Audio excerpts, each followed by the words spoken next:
السلام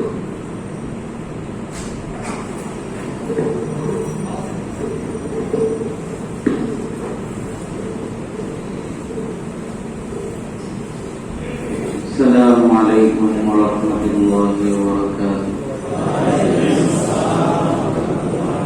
إن الحمد لله نحمده ونستعينه ونستغفره ونؤمن به ونتوكل عليه ونعوذ بالله من شرور أنفسنا ومن سيئات أعمالنا من يهده الله فلا مضل له ومن يضلله فلا هادي له وأشهد أن لا إله إلا الله وحده لا شريك له وأشهد أن سيدنا وسندنا وحبيبنا وحبيب ربنا وطبيبنا وطبيب قلوبنا وأولانا ومولانا محمدا عبده ورسوله صلى الله تعالى عليه وعلى آله وأصحابه وبارك وسلم تسليما كثيرا كثيرا أما بعد فأعوذ بالله من الشيطان الرجيم بسم الله الرحمن الرحيم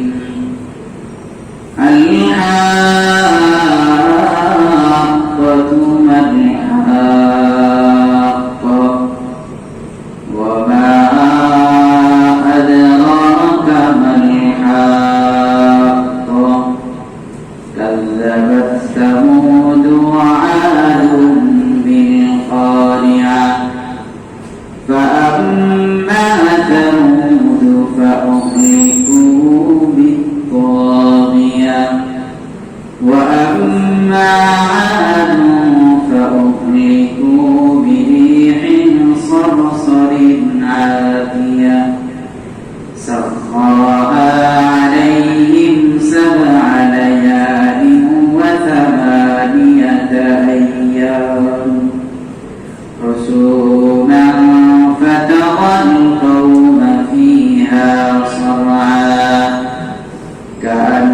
كأنهم أعجاز نخل خاوية فهل ترى لهم من باقية صدق الله مولانا العظيم وبلغ رسوله النبي الأمي الكريم ونحن على ذلك لمن الشاهدين والشاكرين والذاكرين والحمد لله رب العالمين اللهم صل على محمد وعلى آل محمد كما صليت على إبراهيم وعلى آل إبراهيم إنك حميد مجيد اللهم بارك على محمد وعلى آل محمد كما باركت على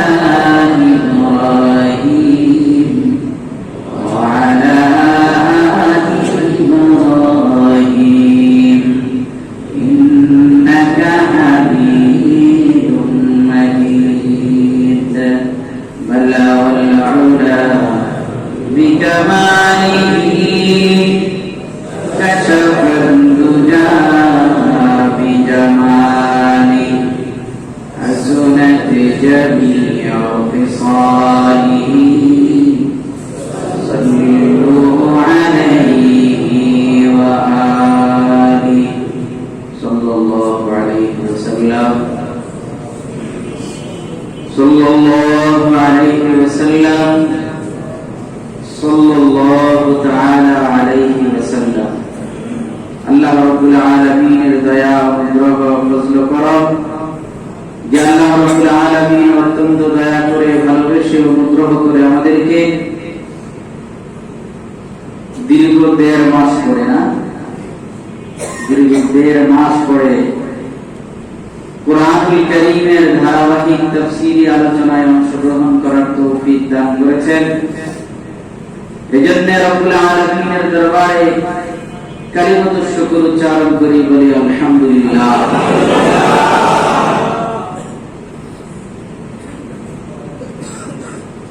দুই সূরার তাফসীর শেষ হয়েছে, সূরা মুলক এরপরে সূরা কালামের তাফসীর শেষ হয়েছে।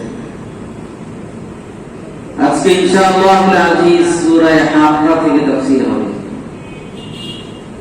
রব্বুল আলামিনের কাছে দোয়া করতে থাকি আল্লাহ রাব্বুল আলামিন যেন এই সূরার আলোকে এমন কিছু কথা বের করে দেন যা আমাদের দুনিয়া এবং আখিরাতে দুটো জায়গায় ফায়দা হবে, উপকার হবে। দোয়া করতে পারবেন ইনশাআল্লাহ।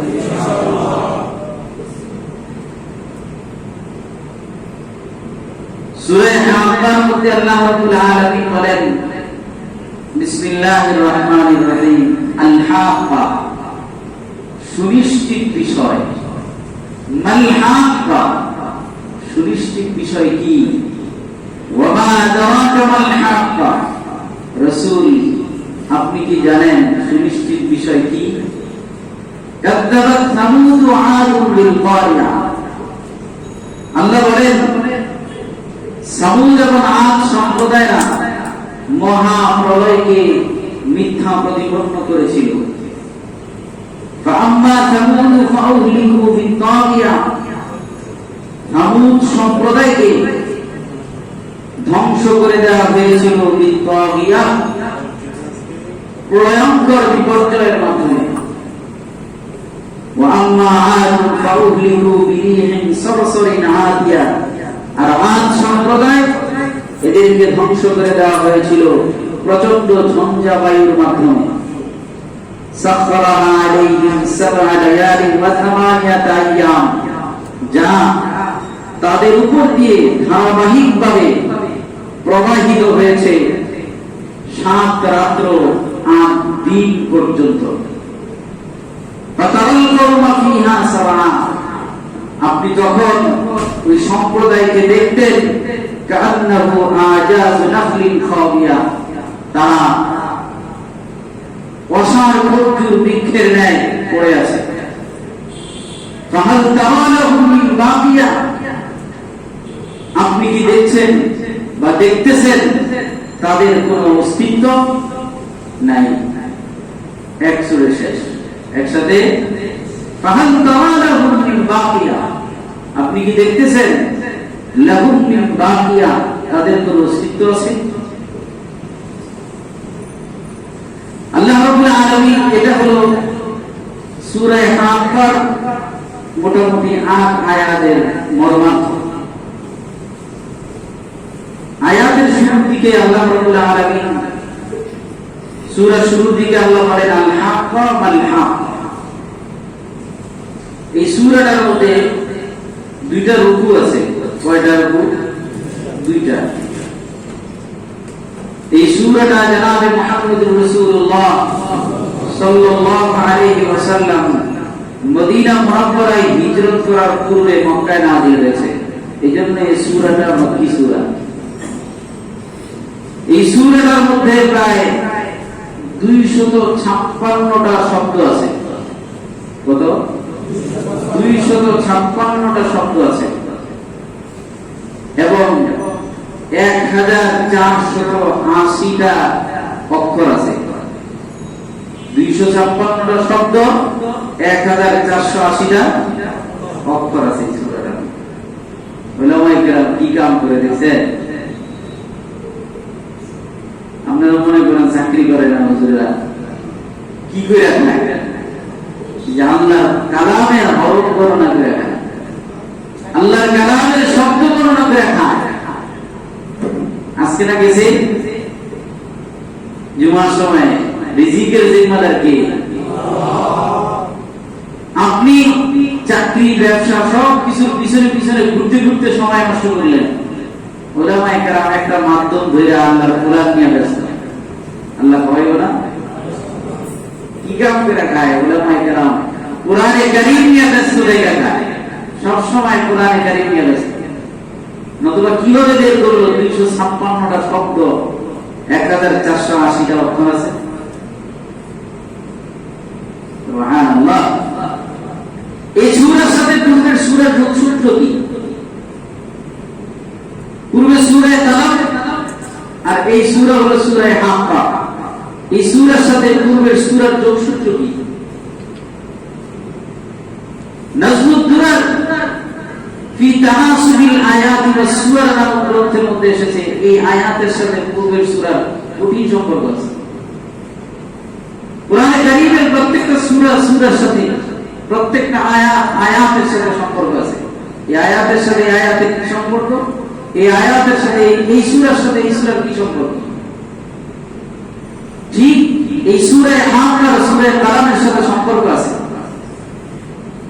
পূর্বের সূরার মধ্যে জনাবে মুহাম্মদুর রাসূলুল্লাহ সাল্লাল্লাহু আলাইহি ওয়াসাল্লামকে কাফেররা পাগল বলেছিল, আলোচনা গেছে না? নূন ওয়াল কলামি ওয়া মা ইয়াসতুরুন। এরপরে কি? মা আনতা বিনিয়ামাতি রাব্বিকা বিমাজনুন। আপনি আপনার প্রভুর দয়ায় পাগল না। কাফেররা পাগল বলেছিল। জনাবে মুহাম্মদুর রাসূলুল্লাহ সাল্লাল্লাহু আলাইহি ওয়াসাল্লামকে গণক বলেছিল, জাদুকর বলেছিল। রাসূলুল্লাহ সাল্লাল্লাহু আলাইহি ওয়াসাল্লামকে কবি বলেছিল। পূর্বের সূরার মধ্যে এগুলো উত্তর দিয়েছে প্রত্যেকটার মধ্যে, যে তোমরা যে রাসূলকে পাগল বলছো, রাসূল পাগল না। রাসূলকে যে গণক বলতেছো, রাসূল গণক না। রাসূলকে যে তোমরা জাদুকর বলতেছো, রাসূল জাদুকর না। রাসূলকে যে তোমরা কবি বলতেছো, রাসূল কবি না। তোমরা যে কোরআনকে বলতেছো কবিতা ভান্ডার, না, কোরআন কবিতার ভান্ডার না। এটা দলিলের ভিত্তিতে প্রমাণ দিয়ে সূরা কালামের মধ্যে এগুলোর উত্তর দিয়েছে। যারা ছিলেন তারা বলছেন এই সূরার মধ্যে আল্লাহ রাব্বুল আলামিন আল হাক্কা কিয়ামতের আলোচনা করেছেন। অর্থ কি? অর্থ হলো দলিল দিয়ে দুনিয়াতে তোদেরকে বুঝাইয়া দিলাম রাসূল পাগল না, রাসূল জাদুকর না, রাসূল কবি না, কোরআন কবিতার ভান্ডার না, কোরআন জাদুর ভান্ডার না। এটা দলিল দিয়ে বুঝাইয়া দিলাম। সূরা হাক্কার মধ্যে আল্লাহ বলেন যে এটার বাস্তব প্রমাণ পাওয়া যাবে কিয়ামতে। তাদেরকে বুঝে আসছে? এটা হলো সূত্র, যোগ সূত্র। দুনিয়াতে মোটামুটি একটা বুঝাইয়া দিলাম, আখিরাতে যা পরিপূর্ণ বুঝাইয়া দিলাম। আরেকটা যোগ সূত্র বর্ণনা করেছেন পূর্বের সূরার মধ্যে সবরের আলোচনা গেছে, বুঝেছে না? এই জন্যই বলছে আপনি ইউনূস আলাইহিস সালামের মতো হইেন না। যাই নাই? আপনি ইউনূস আলাইহিস সালাম মাসওয়ালা পয়গম্বরের মতো বেসবর হয়ে যায় না। বুঝা গেল সবরের ব্যাপারে আল্লাহ রাব্বুল আলামিন সূরা কালামের মধ্যে ওয়াজ করেছেন।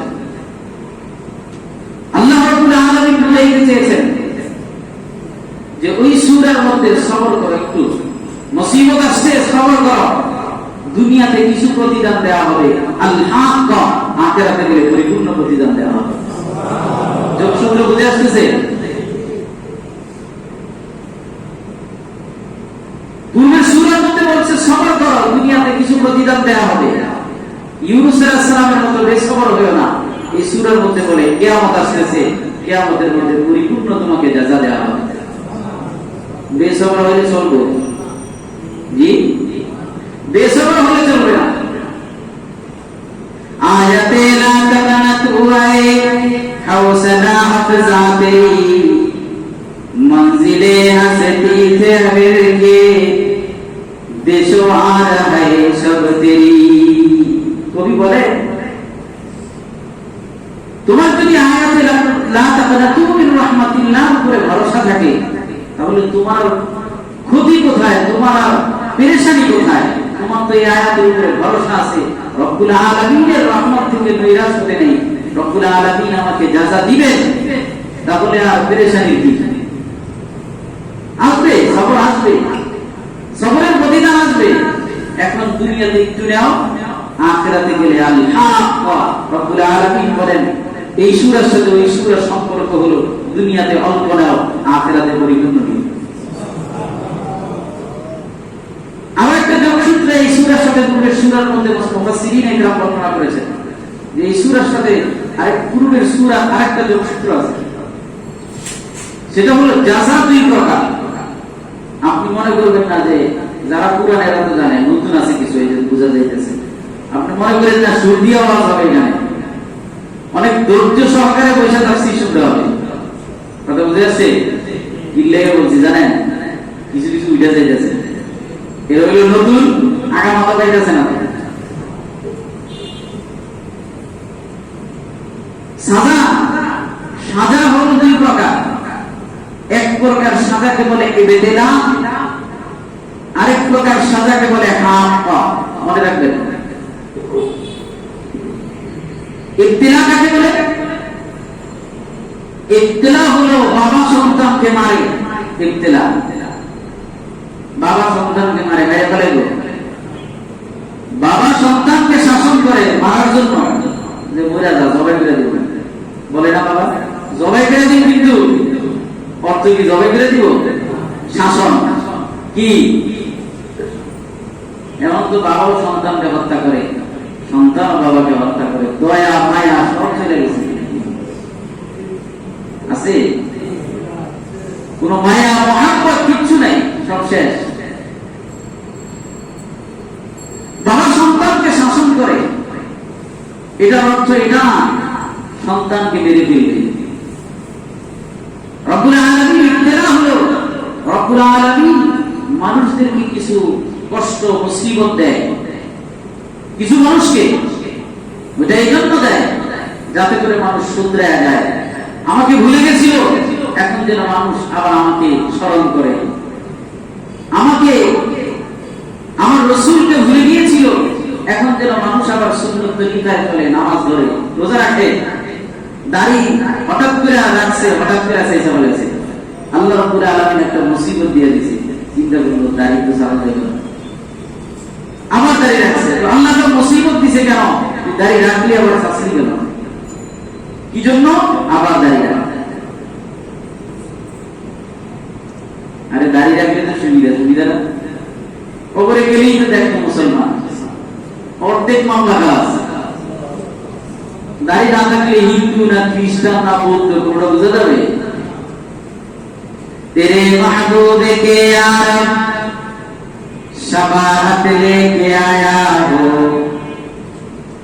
तेरे महबूब के आरब शबारत लेके आया हो, हकीकत उसको तू कर दे, मैं सूरत लेके आया हो, हकीकत उसको तू कर दे, मैं सूरत लेके आया हो, नाज़मत लेके आया हो, न शौकत लेके आया हो, नाज़मत लेके आया हो, न शौकत लेके आया हो, मोहब्बत लेके आया हो, मोहब्बत लेके आया हो।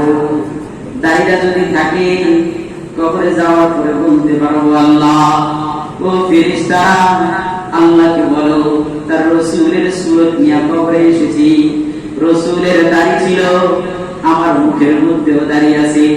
ফেরেশতারা আল্লাহকে বলো রাসূলের সুরতটা নিয়ে কবরের মধ্যে এসেছি, যদিও ভিতরের অবস্থা খারাপ, জীবনে কোনো গুনাহ ছাড়ি নাই, প্রত্যেকটা গুনাহ করেছি, আমার সিরত ভালো না, চরিত্র ভালো না, কিন্তু সুরতটা তো মুহাম্মদের নিয়ে এসেছি।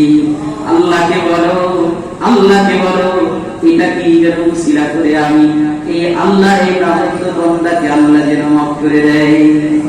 তেরে মাহবুব কে আরব शबारत लेके आया हो, हकीकत उसको तू कर दे, मैं सूरत लेके आया हूं। এটাকে বাস্তব বানায় দেন, সূরত এটাকে আপনি বাস্তব বানায় দেন, জান্নাত দিয়ে দেন। তো আল্লাহ রাব্বুল আলামিন কিছু শাস্তি দেয় এই মানুষটা যাতে আমি আল্লাহর কাছে আবার ফিরে আসি। শয়তানের দলে যোগ দিয়েছে, এখন যেন আমি আল্লাহর দলে আবার ফিরে যাই।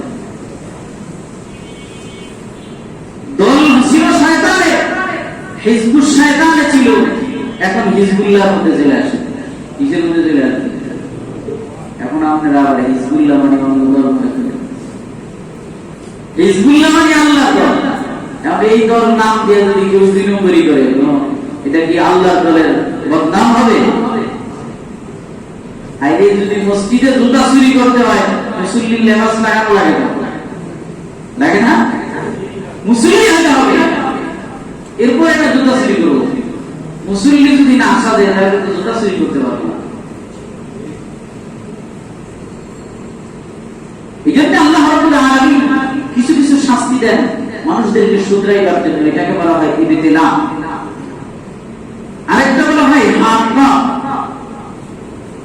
এটা হলো আল্লাহ রাব্বুল আলামিন শুধরাইবার জন্য দেয় না, বরং মানুষ জুলুম নির্যাতন করতে করতে, গুনাহ করতে করতে ফিরাউনের দরজায় পৌঁছে যায়, তখন আল্লাহ রাব্বুল আলামিন এমন গজব দেন, এক গজবে সবশেষ একদম আলমে বরজত পর্যন্ত পৌঁছে দেন। এটা হলো হাক্কা। তো আল্লাহ রাব্বুল আলামিন সূরা কালামের মধ্যে এই দুই সাজার এক সাজা সম্পর্কে আলোচনা করেছেন। কি? ইবতিলা। আল্লাহ রাব্বুল আলামিন আলোচনা করেছেন না বাগান ওয়ালাদের আলোচনা। বাগান ওয়ালাদেরকে শেষ করে দিয়েছে না বাগান শেষ করে দিয়েছে? বাগান শেষ করে দিয়েছে। অর্থ কি? অর্থ হলো তোরা ফকিরদেরকে দিতে চাস নাই না, আমি আল্লাহ বাগান শেষ করে দিলাম, এখন শুধরায়া যা। আল্লাহ রাব্বুল আলামিন নিয়ামাল বদল আরেকটা দান করেছিলেন না? আরেকটা বাগান দান করেছেন। অর্থ কি? তোরা শুধরায়া গেছিস, আমি আল্লাহ তোদেরকে দিলাম যা। এটা হলো ইবতিলা। ওই সূরার মধ্যে আরো কিছু আলোচনা গেছে,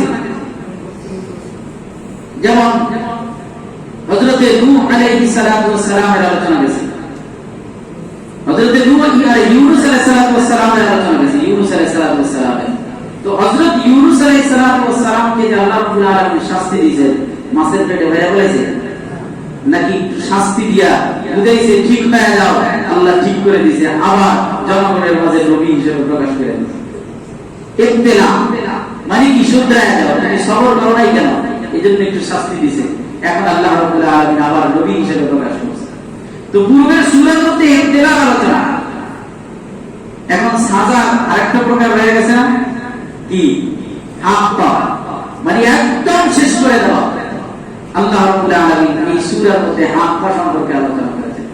যেমন সামুদ গোত্র, এদেরকে আল্লাহ রাব্বুল আলামিন সবগুলো শেষ করে দিয়েছেন। আদ গোত্র, এদেরকে আল্লাহ রাব্বুল আলামিন সবগুলো শেষ করে দিয়েছে। ফিরাউন, আল্লাহ রাব্বুল আলামিন সবগুলো শেষ করে দিয়েছে। লূত, আল্লাহ রাব্বুল আলামিন কওমে লূতকে একদম সবগুলো শেষ করে দিয়েছে। বুঝা গেল এটা হাক্কা। তো পূর্বের সূরার মধ্যে ইবতিলা আরেকটা প্রকার রয়ে গেছে, সেটা হলো হাক্কা। ওইটাই আল্লাহ রাব্বুল আলামিন সূরা হাক্কার মধ্যে আলোচনা করেছেন। এটা হলো দুই সূরার যোগসূত্র। কথা বুঝে আসছে? আল্লাহ রাব্বুল আলামিন বুঝার তৌফিক দান করেন। এই সূরার মধ্যে কিয়ামত সম্পর্কে তিনটা শব্দ এসেছে কিয়ামতের ব্যাপারে। হাক্কা, কারিয়া, ওয়াকিআ। কয়টা? হাক্কা, কারিয়া, ওয়াকিআ। সূরা শুরুতেই আছে হাক্কা, আল-হাক্কাতু মাল-হাক্কা, সুনিশ্চিত বিষয়। মাল-হাক্কা, সুনিশ্চিত বিষয় কি? ওয়া মা আদরাকা মাল-হাক্কা, রাসূল আপনি কি জানেন সুনিশ্চিত বিষয় কি? হাক্কার কয়েকটা অর্থ আছে। হাক্কার এক অর্থ হলো হাক্কা, এটা হক থেকে নির্গত হয়েছে, অর্থ হলো সত্য। হক মানে কি? সত্য। অর্থ হলো কিয়ামত যে সংঘটিত হবে এটা সত্য। হাত পা এটা হক থেকে নির্গত হয়েছে, অর্থ হলো সত্য। তাহলে কিয়ামতকে হাত পা কেন বলে? কারণ কিয়ামত যে হবে এটা সত্য। হাত পা আরেক অর্থ হলো অন্যকে সত্যায়ন করা। একটা তো হলো নিজে সত্য, হাত পা আরেক অর্থ হলো অন্যকে সত্যায়ন করা, অন্যকে সাব্যস্ত করা। যেমন তাহলে কিয়ামতকে এই অর্থ হিসেবে হাত পা কেন বলে? কারণ হলো কিয়ামত এটা নিজে যেমন সত্য, এটা জান্নাতীদের জন্য, মুমিনদের জন্য জান্নাতকে সত্যায়িত করবে। কিয়ামত না হলে জান্নাত পাওয়া যাবে?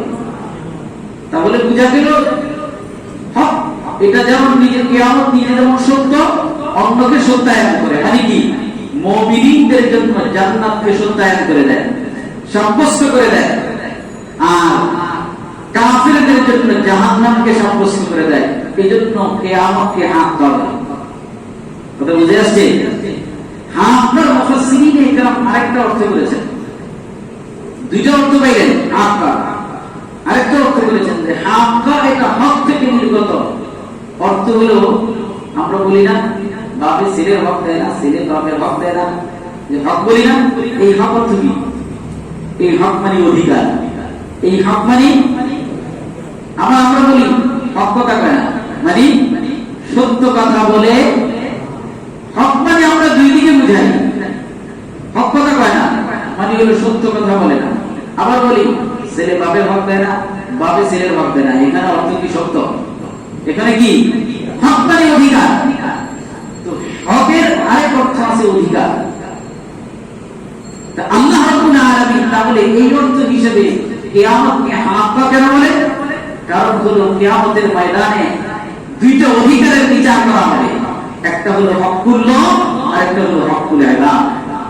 এজন্য কিয়ামতকে হাত পা বলে। অর্থ হলো হকুল ইবাদ, আল্লাহর অধিকার সম্পর্কে বিচার করা হবে। হকুল্লাহ আর হকুল ইবাদ, বান্দার অধিকার সম্পর্কে কিয়ামতের ময়দানে ফয়সালা করা হবে। এজন্য কিয়ামতকে হাত পা বলে। আল-হাক্কাতু মাল-হাক্কা ওয়া মা আদরাকা মাল-হাক্কা কাযাবাত সামূদ ওয়া আদুন বিল-কারিয়া। এখানে দেখেন একে তো আল্লাহ বলেন হাক্কা, আবার বলে মাল-হাক্কা, আবার বলে ওয়া মা আদরাকা মাল-হাক্কা। এত কথা কি একবার বললেই তো হয়। আল-হাক্কা সুনিশ্চিত বিষয়, আল-হাক্কা সুনিশ্চিত বিষয় কি? আবার বলে ওয়া মা আদরাকা মাল-হাক্কা। রাসূল আপনি কি জানেন সুনিশ্চিত বিষয় কি? এতবার জিজ্ঞেস করার অর্থ কি? ইদা তাকাররারা আল-কালামু আলা সামঈ তাকাররারা ফিল কলব। কোন কথা যদি বারবার বলা হয় এটা দিলের মধ্যে বসে যায়। কিয়ামতটা এত কঠিন, রব্বুল আলামিন চাচ্ছেন প্রত্যেকটা বান্দার অন্তরের মধ্যে কিয়ামতের কথা বসে যায়। মানুষ যাতে কিয়ামত সম্পর্কে গাফিল না থাকে, এইজন্য আল্লাহ বারবার বলেন আল-হাক্কা মাল-হাক্কা ওয়া মা আদরাকা মাল-হাক্কা। বারবার বলে অর্থ হলো দিলের মধ্যে কিয়ামতের ভয়টা যাতে জাগ্রত থাকে। আমি যাব টাকা উপার্জন করব, তখন আমার যাতে মনে হয় আমার টাকাটা যাতে হালাল হয়, হারাম বলে তো কিয়ামতের দ্বারা খায়। আমি চাকরি করতেছি, চাকরির পয়সা নিচ্ছি, আমি সঠিকভাবে ডিউটি করতেছি কিনা। তো মানুষের অন্তরের মধ্যে যদি হাক্কা থাকে, কিয়ামতের ভয় থাকে, তো মানুষ অন্যায় করতে পারবে না। এজন্য আল্লাহ চাচ্ছেন প্রত্যেকটা বান্দার অন্তরের মধ্যে যাতে কিয়ামতের বিষয়টা বসে যায়। এজন্য বারবার এই কথা বলছেন আল-হাক্কা মাল-হাক্কা ওয়া মা আদরাকা মাল-হাক্কা কাযাবাত সামূদ ওয়া আদুন বিল-কারিয়া। আল্লাহ বলেন সামূদ এবং আদ সম্প্রদায়রা কারিয়া মহা প্রলয়কে মিথ্যা প্রতিপন্ন করেছিল। মুফাসসিরিন ইকরাম বলেন কিয়ামতের বিষয়টা মানুষকে বোঝানো এটা সম্ভব না। কিয়ামতের বিষয়টা এত কঠিন, কিন্তু মানুষকে বোঝানো সম্ভব না। এরপরেও নমুনা হিসেবে কিছু যদি মানুষের সামনে না থাকে, মানুষ বলবে দূর বাদ দাও, ঠিক না? সরকারি চাকরি কি, আশেপাশের মানুষ সরকারি চাকরি করলে বোঝা যায়, বেতনও পায়, আবার পেনশনও পায়, আবার প্রতি মাসে রেশনও পায়। এখন হলো প্রত্যেকটা মানুষের অন্তরের মধ্যে হলো যদি সরকারি চাকরি পাইতাম, যদি সরকারি চাকরি পাইতাম। কেন সরকারি চাকরি পাইত? আসলে সেখানে গেলে তো রেশন পাওয়া যায়, বেতনটা প্রতি মাসে নিশ্চিত। এখন করোনা ভাইরাস চলছে, লকডাউন চলছে, বেতন নাই যাওয়ার কোনো সম্ভাবনা নেই। কিন্তু যারা প্রাইভেট কোম্পানিতে চাকরি করে বেতন এসে গেছে অর্ধেকে, আবার কারো নাই, কারো চাকরিও শেষ, নাকি? এই জন্য সবাই চিন্তা করে সরকারি চাকরি পার্মানেন্ট। আবার এখানে ঘুষও আছে না, অনেক দিক থেকে টাকা আসে, তাহলে এ তার লাভ হচ্ছে। আশেপাশের মানুষ সরকারি চাকরি করে, এই জন্য বুঝছে যে সরকারি চাকরিটা সুবিধা, এই জন্য সে চায় আমার চাকরিটা যাতে সরকারি হয়। তো আল্লাহ রাব্বুল আলামিন নমুনা হিসেবে কিছু আখিরাতের কিয়ামতের বিষয় মানুষের সামনে উপস্থাপন করতে চান, যে মানুষ মনে করে আখিরাতে কিয়ামতের ময়দানের অবস্থাটা অনেক ভয়ঙ্কর, এটা যাতে মানুষ বুঝে। এই জন্য আল্লাহ রাব্বুল আলামিন এখানে কিয়ামতের নমুনা হিসেবে কিছু কথা তাকরীরুল ফাহম, মানুষের মেধার কাছে কিছু বুঝে আসে, এই জন্য কিছু ঘটনা এখানে সামনে উল্লেখ করবেন। এই জন্য আল্লাহ বলেন কাযযাবাত সামুদ ওয়া আদুন বিল কারিয়া। সামুদ সম্প্রদায় হলো হযরত নূহ আলাইহিস সালামের নাতি, কি গুরু? নাতি। আর ফাকসাত ইবনে সাম ইবনে নূহ আলাইহিস সালাম, হযরত নূহ আলাইহিস সালামের ছেলে হলো সাম, সামের এক ছেলে হলো আরফাকসাদ। এই আরফাকসাদের আওলাদ বা এর বংশধরকে বলা হয় কওমে সামুদ। এই কওমে সামুদরা এরা ইহুদিদের মতো পণ্ডিত ছিল, মানে পৃথিবীর সবকিছু এরা বানাইতো, সবকিছু এদের হাতের নখদর্পণে ছিল। ক্ষেত খামার থেকে শুরু করে বিল্ডিং, অস্ত্র শস্ত্র সবকিছু বানানোর ক্ষেত্রে এরা পারদর্শী ছিল। সামুদ গোত্রের লোকেরা সবকিছু এরা বানাইতো। এখন ভিতরে ভিতরে মনে করলো সব তো আমরা পারি সব, কিন্তু এই লোকগুলো করতো মূর্তি পূজা। এই সামুদ গোত্রের এই লোকগুলো মূর্তি পূজা করত। আল্লাহ রাব্বুল আলামিন এত পারদর্শী একটা গোষ্ঠী, আল্লাহ রাব্বুল আলামিন এদের জন্য হযরত সালেহ আলাইহিস সালামকে পাঠিয়ে দিলেন, যাও এদের মোড়টা একটু ঘুরিয়ে দাও। এরা তো গোলামি করে, তো মূর্তি করে ঘুরিয়ে দাও, যাতে উপরের ওয়ালা কাটটা করে, গোলামি তো করে, মূর্তি করে, এদেরকে একটু ঘুরিয়ে দাও। এরা যেন রব্বুল আলামিন আমি আল্লাহর গোলামি করে। এরা হযরত সালেহ আলাইহিস সালামকে মানে নেই। এই সামুদ গোত্রের লোকেরা হযরত সালেহ আলাইহিস সালামকে মানে নাই। এরপরে এদের উপরে রব্বুল আলামিনের পক্ষ থেকে শাস্তি এসেছে। কি শাস্তি? সামনে আসবে। দ্বিতীয় বলে আদ, একটা হলো সামুদ, দ্বিতীয় হলো আদ। আদ কারা? আদ হলো হযরত নূহ আলাইহিস সালামের নাতি গুরু। এরা হলো আদ ইবনে সাম ইবনে নূহ। আদ ইবনে সাম ইবনে নূহ, নূহ আলাইহিস সালামের ছেলে সাম। সামের এক ছেলের নাম ছিল আদ, আলিফ রা মিম আদ। এর জনগোষ্ঠীকে বলা হয় কওমে আদ। তবে নাতি হলে, এক লোকের যদি নাতি হয়, তাহলে কিন্তু সব নাতির গ্রুপ কিন্তু সমান সমান থাকে না। বড় ছেলের নাতির বয়স ছোট ছেলের নাতির বয়স সমান না কম? যদি আগে উল্টা বিয়া করে বলে তাহলে উল্টা হয়ে যাবে, কিন্তু সাধারণত উল্টা হয় না।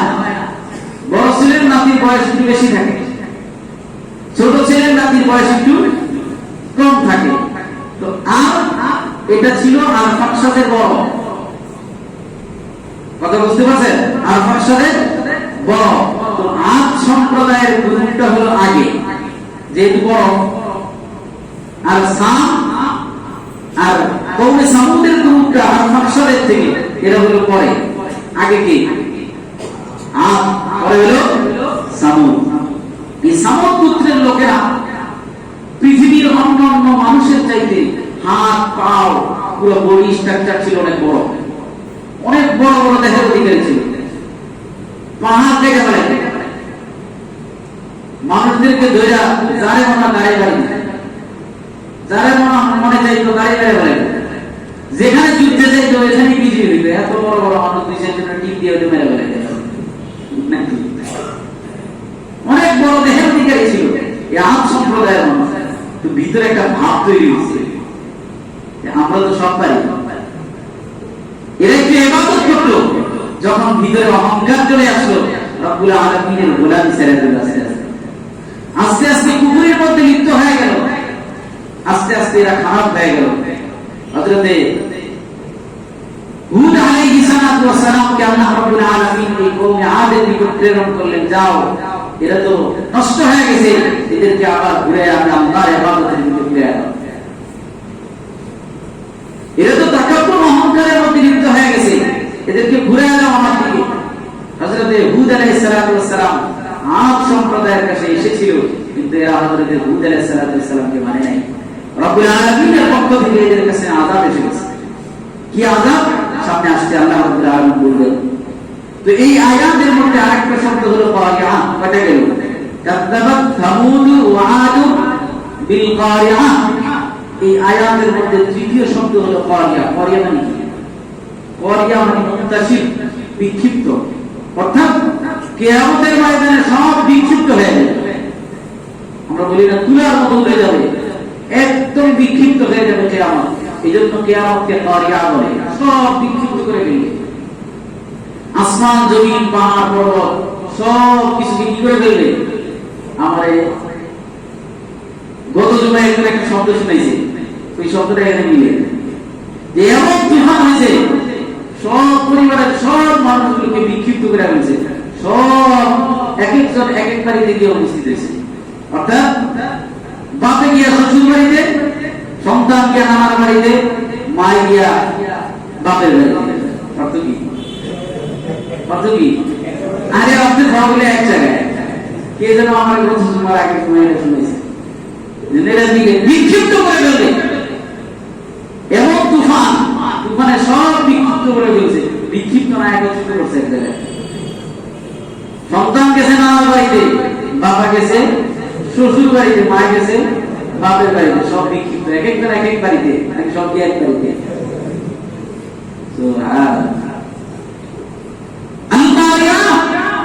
কিয়ামতকে কারিআ বলে, কিয়ামত সব বিক্ষিপ্ত করে ফেলবে। অর্থ কি? অর্থ হলো বিক্ষিপ্ত একটা সৌদি আরব, একটা লন্ডন নিয়ে দেবো, সব দিকে কিয়ামতের ময়দানে একত্রিত হবে। নানা বাড়িতে সব কি হবে? একত্রিত হবে। এটা হলো ওইটার সাথে মিলে, এই জন্য বললাম সব বিক্ষিপ্ত করে ফেলবে। অর্থগুলো সব কিয়ামতের ময়দানে উপস্থিত হবে। আল কারিআ, আল্লাহ বলেন ফাম্মা তামুদ ফাউহলিকু বিত্তাগিয়া। আল্লাহ বলেন তামুদ সম্প্রদায়, ফাউহলিকু তাদেরকে ধ্বংস করে দেওয়া হয়েছে, বিত্তাগিয়া মহাপ্রলয়ের মাধ্যমে, ভয়ঙ্কর বিপর্যয়ের মাধ্যমে।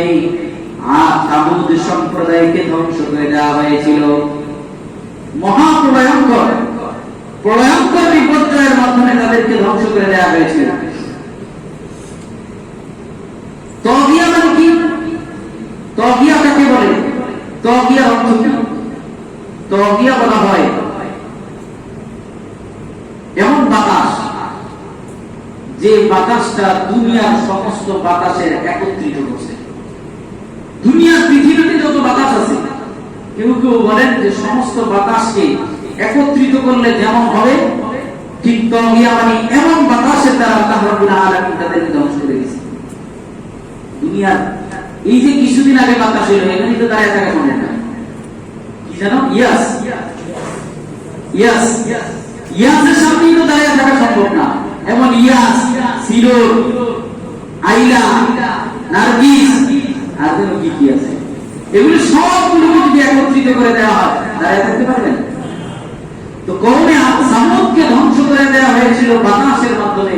যে বাতাসটা ছিল সিডোর, আইলা, ইয়াস, যত সিডোর আছে, যত ভয়ঙ্কর বাতাস আছে, সব বাতাসের একত্রিত একটা রূপ ধারণ করে আল্লাহ সামুদ সম্প্রদায়কে ধ্বংস করে দিয়েছেন। আবার কেউ কেউ বলেন যে না, আসলে শুধুমাত্র এতটুকু বললে হবে না, তগিয়া মানে হলো দুনিয়ার সমস্ত বাতাসকে একত্রিত করার পরে আরো এক্সট্রা কিছু আছে।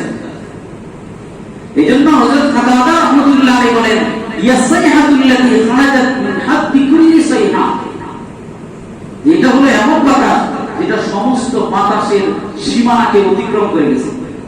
এত কঠিন বাতাসের মাধ্যমে সামুদ সম্প্রদায়কে আল্লাহ রাব্বুল আলামিন শেষ করে দিয়েছিলেন। বাতাসটা কেমন ছিল? এই বাতাসটা ছিল আওয়াজওয়ালা বাতাস। কি বাতাস? আওয়াজ। আওয়াজ। তো এই আওয়াজটা ছিল সবচেয়ে বিকট। বাতাস যে পরিমাণ ছিল, বাতাসের চাইতে আওয়াজটা ছিল বেশি, পরিমাণে বেশি। তো মুফাসসিরিনে ইকরাম বলেন, এই আওয়াজের মাধ্যমে এদেরকে ধ্বংস করে দেওয়া হলো কেন? কারণটা কি? এর উত্তরে মুফাসসিরিনে ইকরাম বলেন যে আসলে এরা যখন হযরত সালেহ আলাইহিস সালাতু ওয়াস সালামকে বলল, এই পাহাড় থেকে যদি উটনি বাহির করে দেখাইতে পারেন তাহলে আমরা মানব। উটনি বাহির করার পরে এরা মানছিল? মানে নাই, বরং এই উটনিকে জবাই করে এরা বুঝতে পেরেছে। চিন্তা করছেন কেমন করে খাইছে? মুফাসসিরিনে ইকরাম বলেন এরা খাইছে কুকুরের মতো। কিসের মতো? কুকুরের মতো। কুকুর যেমন গোশত খাওয়ার পরে হাড্ডিটাকেও চাবায় খায়, এই সামুদ সম্প্রদায় ওই উটনির হাড্ডিটা পর্যন্ত চাবায় করে ফেলেছে। এরপরে এই উটনি থেকে বাচ্চা হয়েছে, ওই বাচ্চাটাকে পর্যন্ত কষ্ট দিছে। পরে ওই বাচ্চাটা 3টা চিল্লানি দিয়ে আবার ওই পাহাড়ের মধ্যে ঢুকে গেছে। মুফাসসিরিনে ইকরাম বলেন এই সামুদ সম্প্রদায়কে আওয়াজের মাধ্যমে ধ্বংস করে দেওয়া হয়েছে। এর কারণ হলো এরা কুকুরের যদি বাড়ি দেয় কেমন করে, নাকি চিল্লাই বলা কুড়ি চিল্লাই পারে। মুফাসসিরিনে ইকরাম বলেন এদেরকে এই কারণে কুকুরের মতো কষ্ট খাইছে উটনি, এই জন্য কুকুরের ওই আওয়াজের, কুকুরের মতো আওয়াজের মাধ্যমে এদেরকে ধ্বংস করে দেওয়া। আল্লাহু আকবার। মুফাসসিরিনে ইকরাম বলেন যখন এই আওয়াজটা এসেছিল তখন সামুদ সম্প্রদায়ের হৃদপিণ্ড ফেটে গেছে, হার্ট অ্যাটাক করে প্রত্যেকটা মানুষ সাথে সাথে মৃত্যুবরণ করেছে। দেরি হয় নাই, সাথে সাথে মৃত্যুবরণ করেছে। আল্লাহ এরপরে বলেন ওয়ামা আদুম ফাউলিকু বিরিহিম সারসারিন আদিয়া, আর আদ সম্প্রদায় ফাউলিকু এদেরকে হালাক করে দেওয়া হয়েছে, ধ্বংস করে দেওয়া হয়েছে বিরিহিম সারসারিন আদিয়া, প্রচন্ড ঝঞ্ঝা বায়ুর মাধ্যমে। কিসের মাধ্যমে? ঝঞ্ঝা বায়ু, বাতাস। ওই আগেরটা কি বলছে? আওয়াজ। আওয়াজ এটা হলো কি? বাতাস। ফাউলিকু বিরিহিম সারসারিন আদিয়া, কেমন বাতাস? শাদীদাতুস সাওতি ওয়াল বারদি, যেই বাতাসের মধ্যে বাতাস যেমন, আবার এটার মধ্যে ঠান্ডাও আছে। যদি বাতাসের মধ্যে ঠান্ডা থাকে মনে হয় যেন হাড্ডি সহ সব বড় হয়ে গেছে, মনে হয় না? এই জন্য এই জাতীয় বাতাস, যে বাতাসের মাধ্যমে বাতাসও আছে প্রচন্ড, এর মধ্যে আবার ঠান্ডাও আছে, এই বাতাসের মাধ্যমে তাদেরকে শেষ করে দেওয়া হয়েছিল। বাতাসটা কেমন ছিল? মুফাসসিরিনে ইকরাম বলেন এটা তো মানুষের পক্ষে নিয়ন্ত্রণ করা সম্ভবই না, বরং যে ফেরেশতার মাধ্যমে আযাব দেওয়া হয়েছে ওই ফেরেশতার হাতের মধ্যে ওই বাতাসটা টিকে থাকে না, বের হয়ে গেছে। কি উদাহরণ দিলে আপনারা বুঝবেন? যেমন মনে করেন ছোট একটা বকরির বাচ্চা, আপনি যদি এটাকে এভাবে ধরে রাখেন নড়তে পারবো, কিন্তু আপনার ছোট বাচ্চারে যদি দেন বাবা কঠিন ভাবে ধরবা, ধরার লোকে ধরতে দেরি, যেমন নাড়া দিয়ে ছেড়ে দেব, মানে এর হাতের মধ্যে টিকে না, দৌড় দেয়। আপনি ধরে রাখলে শক্ত করে থাকে, কিন্তু আপনার বাচ্চা ধরে রাখলে হাতের মধ্যে থাকে না, বের হয়ে যায়।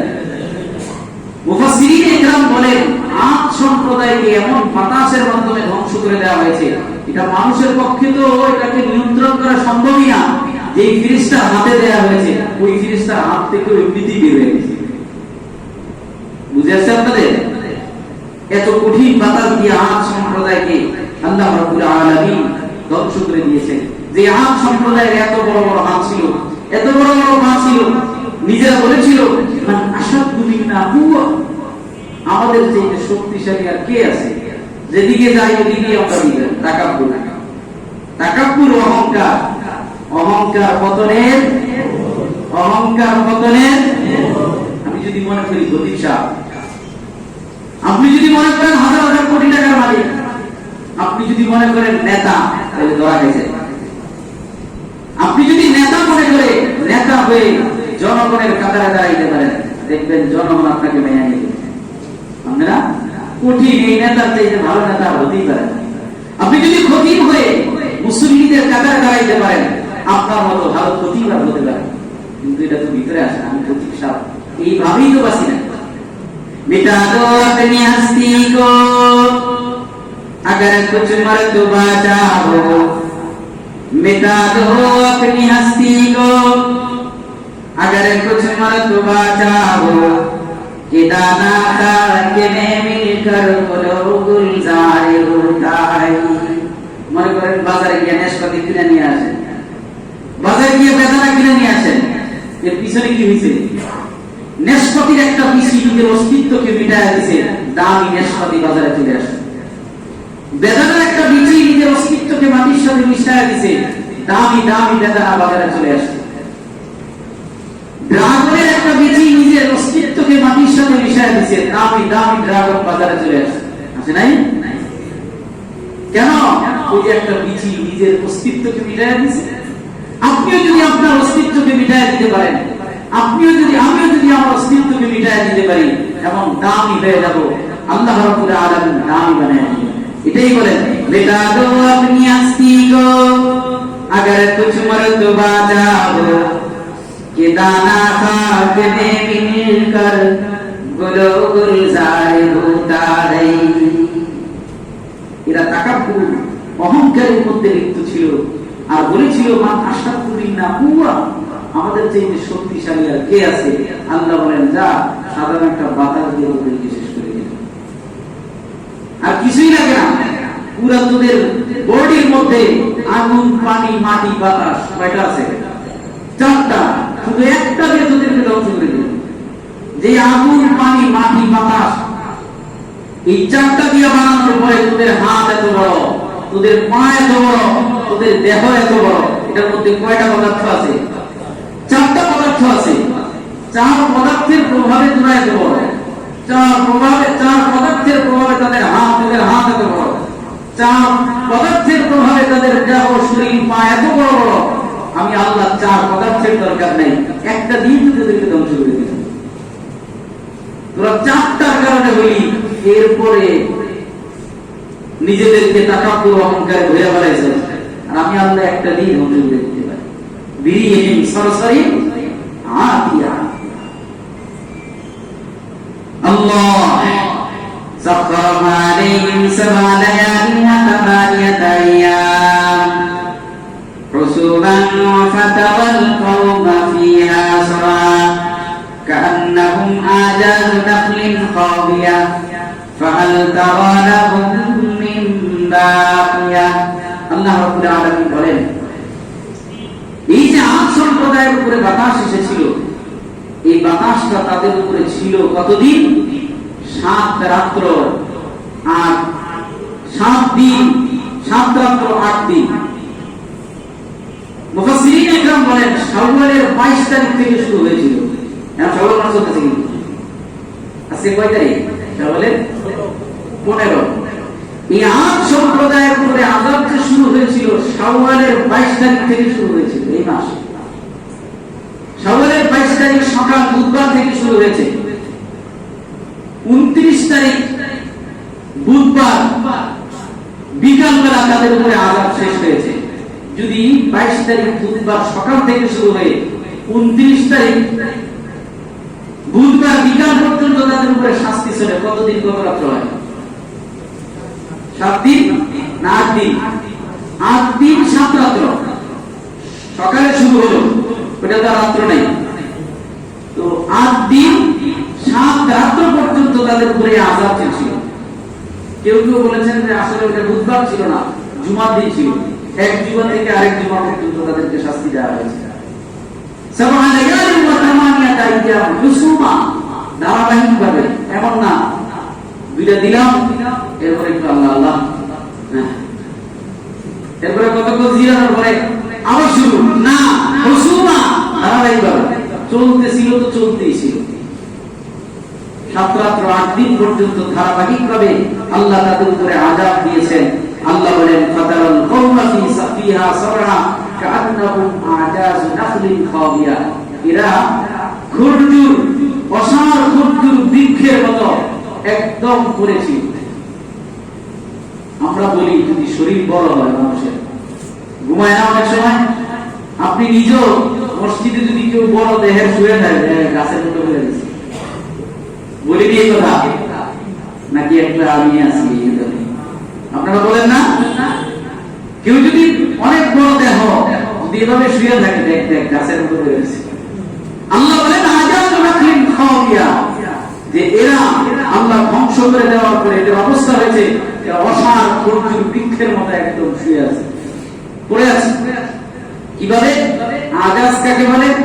এই আয়াতের ব্যাখ্যা ইনশাআল্লাহ আগামী জুমায় হবে, আল্লাহ যদি তৌফিক দান করেন। 50 মিনিটের উপরে হয়ে গেছে। আল্লাহ রাব্বুল আলামিন বুঝার আমল করার তৌফিক দান করেন। ওয়া আখিরু দাওয়ানা আলহামদুলিল্লাহি রাব্বিল আলামিন। আল্লাহুম্মা সাল্লি আলা সাইয়্যিদিনা মুহাম্মাদিন ওয়া আলা আলিহি ওয়া আসহাবিহি ওয়া বারিক ওয়া সাল্লিম। আল্লাহুম্মা সাল্লি আলা সাইয়্যিদিনা মুহাম্মাদিন ওয়া আলা আলিহি ওয়া আসহাবিহি ওয়া বারিক ওয়া সাল্লিম। আলহামদুলিল্লাহি ওয়া সলাতু ওয়া সালামু আলা রাসূলিল্লাহ। ربنا ظلمنا أنفسنا وإن لم تغفر لنا وترحمنا لنكونن من الخاسرين. ربنا اغفر لنا ذنوبنا وكفر عنا سيئاتنا وتوفنا مع الأبرار. يا الله মেহেরবানি করে দয়া করে আপনি আমাদের তাফসীরকে কবুল করেন আল্লাহ। ইয়া আল্লাহ এই তাফসীরকে ভরপুর কামিয়াব করেন আল্লাহ। ইয়া আল্লাহ মেহেরবানি করে দয়া করে দামি দামি কথা আপনি বের করে দিবেন ইয়া আল্লাহ। আজকের আলোচনায় যে কথাগুলো বুঝার আছে বুঝার তৌফিক দান করবেন আল্লাহ। যে কথাগুলো আমল করার আছে আমল করার তৌফিক দান করবেন আল্লাহ। ইয়া আল্লাহ যে কথাগুলো আমার পক্ষ থেকে ভুলভাল হয়ে গেছে ইয়া আল্লাহ, মেহেরবানি করে দয়া করে এই কথাগুলো সকলের অন্তর থেকে মিটায় দিবেন ইয়া আল্লাহ। ইয়া আল্লাহ আমরা যারা এই তাফসীরে অংশগ্রহণ করেছি আল্লাহ, ইয়া আল্লাহ আমাদের অনেকেরই বাবা মা দাদা দাদি নানা নানি আপনজন কবরবাসী হয়ে গেছেন আল্লাহ। ইয়া আল্লাহ মেহেরবানি করে দয়া করে তাদের কবরকে জান্নাতুল মিনজিয়াতিল জান্নাহ হিসেবে কবুল করবেন ইয়া আল্লাহ। ইয়া আল্লাহ আমাদের যাদের আব্বা আম্মা বেঁচে আছে আল্লাহ, সুস্থতার সাথে ঈমানি জিন্দেগীর সাথে লম্বা হায়াত দান করবেন আল্লাহ। আমাদেরকে আব্বা আম্মার খেদমতের জন্য কবুল করবেন ইয়া আল্লাহ। ইয়া আল্লাহ ফিলিস্তিনি মুসলমানদেরকে ভরপুর সাহায্য করবেন আল্লাহ। ইয়া আল্লাহ ফিলিস্তিনি মুসলমানদেরকে ভরপুর সাহায্য করবেন আল্লাহ। ইয়া আল্লাহ পৃথিবীর সমস্ত মুসলিম মুসলমানদেরকে আপনি ভরপুর সাহায্য করবেন ইয়া আল্লাহ। ইয়া আল্লাহ ইয়া আল্লাহ মুসলিমদেরকে আপনি ভরপুর সাহায্য করবেন আল্লাহ। ইয়া আল্লাহ জালেমদের সাথে আপনার ইন্তেকাম শান্ত ব্যবহার করবেন ইয়া আল্লাহ। সমস্ত মুসলমানকে কারণে হওয়ার তৌফিক দান করবেন আল্লাহ। জাতিসংঘের নামে বিজাতীয় সংঘকে ভেঙে চুরমার করে দিবেন ইয়া আল্লাহ। শক্তিশালী মুসলিম জাতিসংঘ গড়ে তোলার তৌফিক দান করবেন ইয়া আল্লাহ। ইয়া আল্লাহ পৃথিবীর সমস্ত মুসলিম নেতাদেরকে এক প্ল্যাটফর্মে আসার তৌফিক দান করবেন আল্লাহ। ইয়া আল্লাহ আমাদের হালাল রিজিকের মধ্যে ভরপুর বরকত দান করবেন আল্লাহ। ইয়া আল্লাহ হারামকে পরিহার করার তৌফিক দান করবেন আল্লাহ। ইয়া আল্লাহ আমাদের ছেলে সন্তানদেরকে আপনি কবুল করবেন আল্লাহ। ইয়া আল্লাহ আমাদের ছেলে সন্তানদেরকে আপনি পৃথিবীর শ্রেষ্ঠ সন্তান হিসেবে কবুল করবেন ইয়া আল্লাহ। ইয়া আল্লাহ তাদের দুনিয়া এবং আখিরাত আপনি উজ্জ্বল করে দিবেন ইয়া আল্লাহ। ইয়া আল্লাহ দুনিয়া আখিরাতে ইয়া আল্লাহ আপনি মেহেরবানি করে বরকতের জিন্দেগি তাদেরকে নসিব করবেন ইয়া আল্লাহ।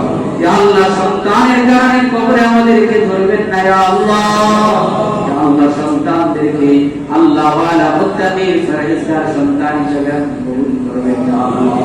ইয়া আল্লাহ, সর্বশেষ আপনার কাছে ফরিয়াদ, ইয়া আল্লাহ মেহেরবানি করে দয়া করে আমাদের উপরে জাহান্নাম হারাম করে দিবেন ইয়া আল্লাহ, আমাদের উপরে জান্নাত ওয়াজিব করে দিবেন ইয়া আল্লাহ। জাহান্নামের শাস্তি ভোগ করার ক্ষমতা আমাদের কাছে নাই ইয়া আল্লাহ। ইয়া আল্লাহ মেহেরবানি করে দয়া করে জাহান্নামের আগুন আমাদের উপরে হারাম করে দিবেন ইয়া আল্লাহ, জান্নাত আমাদের উপরে ওয়াজিব করে দিবেন ইয়া আল্লাহ। রব্বানা ইয়া রব্বানা ইয়া রব্বানা আতিনা মাতলুবানা মাকসুদানা হালে আবদর হালে আবদর সব মেরে আবদর কাম হালে আবদর হালে আবদর সব মেরে আবদর কাম लुत्फ से तेरी मेरी कर मुल्के दी का इंतजाम लुत्फ से तेरी मेरी कर लुत्फ से तेरी मेरी कर मुल्के दी का इंतजाम दे मेरे मौला दे मेरे मौला दे मेरे मौला दे उम्मीदों को बंदे की महरूम न पलटा दे। अल्लाह सामने हाथ उत्तोलन করেছি আল্লাহ, খালি হাতে ফিরিয়ে দিয়েন না ইয়া আল্লাহ, খালি হাতে ফিরিয়ে দিয়েন না ইয়া আল্লাহ, খালি হাতে ফিরিয়ে দিয়েন না ইয়া আল্লাহ। ইয়া আল্লাহ আমাদের মধ্যে যার দুইটা হাত আপনার কাছে পছন্দনীয় হয় আল্লাহ, তার দুইটা হাতের উসিলায় আমাদের দোয়াকে কবুল করেন ইয়া আল্লাহ। ইয়া আল্লাহ তার দুইটা হাতের উসিলায় আমাদের সকলের হাতকে রহমত আর বরকতের দ্বারা ভরপুর করে দেন ইয়া আল্লাহ। ربنا تقبل منا إنك أنت السميع العليم وتب علينا يا مولانا انصرنا على القوم الكافرين سبحان ربك رب العزة عما